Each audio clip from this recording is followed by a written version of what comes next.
మసాలా ఇవన్నీ ఓవర్గా వేసేయకుండా ప్యూర్ దీన్ని ఒరిజినల్ ఫ్లేవర్తో ఉంది.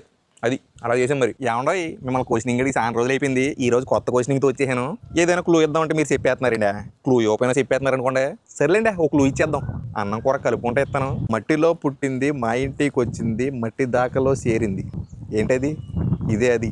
తెలిసిందే కదండి. ఇలా అయినా ఈ వంటకం ఏంటనేది మీరు చెప్పేస్తారు. అయినా సరే ఒకసారి చూద్దాం చెప్పగలరో లేదో. కామెంట్లో ఎట్టండి ఈ కూర ఏంటనేది. ఫస్ట్ ముద్ద మీకే. మరి నాకు ముద్ద.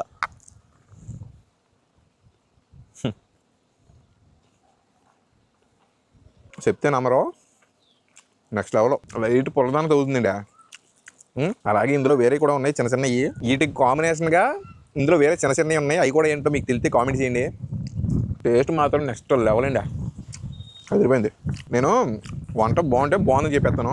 బాగోకపోతే నేను ఇంకో 2 మాటలు ఎక్స్ట్రా తిట్టి మరీ చెప్తాను అది బాగోలేదని. మనం వంటలు ట్రై చేసే వాళ్ళకి తెలిసిపోద్ది ఖచ్చితంగా. మనం నిజం చెప్తున్నాం అబద్ధం చెప్తున్నాం. ఇందులో చిన్న చిన్నవి పంటికన్నా మెత్తగా తగులుతుందండి.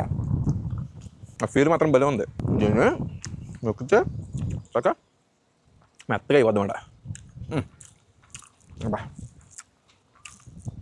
మొత్తుగా కలుపుకొని చేతి నిండా ముద్ద తీసుకుని నోటి నిండా పెట్టుకుని తినాలి. ఎప్పుడు కరెక్ట్ ఆన్సర్ గురించి చూసేవాళ్ళం. ఈసారి ఒక్కలైనా తప్పు ఆన్సర్ చెప్తారేమో చూద్దాం. సరేనండి, కామెంట్ చేయడం మాత్రం మర్చిపోకండి ఇదేం కూరని. సరే అయితే మరండి ఉంటాను.